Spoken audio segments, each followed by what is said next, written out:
हर माँ का बेटा है बहनों का भाई, जनता के हक की है लड़ता लड़ाई, जनता के हक की है लड़ता लड़ाई। ए चाची, हर माँ का बेटा है बहनों का भाई, जनता के हक की है लड़ता लड़ाई।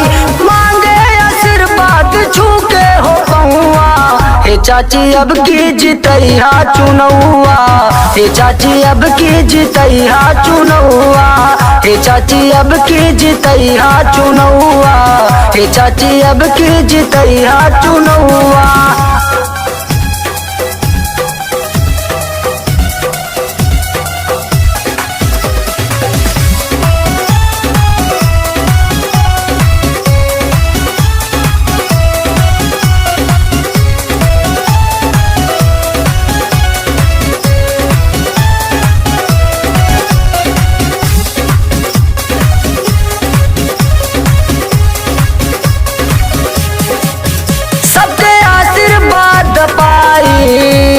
बन के प्रधान गौवा में आई, बन के प्रधान गौवा में आई, सबके आशीर्वाद पाई, बन के प्रधान गौवा में आई। करबै विकास चमक जाई गौवा, हे चाची अब की जितैया चुनौआ, हे चाची अब की जितैया चुनौआ, हे चाची अब की जितैया चुनौआ।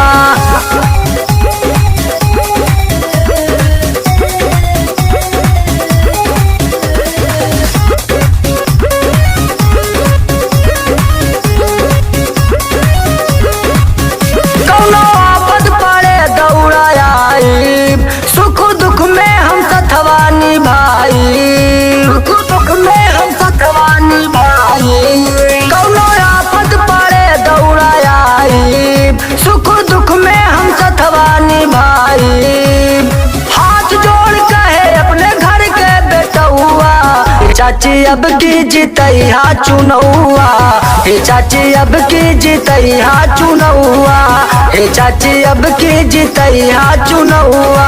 हर माँ का बेटा है बहनों का भाई, जनता के हक की है लड़ता लड़ाई, जनता के हक की है लड़ता लड़ाई। हर माँ का बेटा है बहनों का भाई, जनता के हक की है लड़ता लड़ाई। मांगे आशीर्वाद छुई के हो पहुआ, हे चाची अब की जितैया चुनौआ, हे चाची अब की जितैया चुनौआ, हे चाची अब की जितैया चुनौआ, हे चाची अब की जितैया चुनौआ। हर माँ का बेटा है बहनों का भाई, जनता के हक की है लड़ता लड़ाई, जनता के हक की है लड़ता लड़ाई। ए चाची, हर माँ का बेटा है बहनों का भाई, जनता के हक की है लड़ता लड़ाई। मांगे आशीर्वाद छू के हो पहुआ, हे चाची अब की जितैया चुनौआ, हे चाची अब की जितैया चुनौआ, हे चाची अब की जितैया चुनौआ, हे चाची अब की जितैया चुनौआ।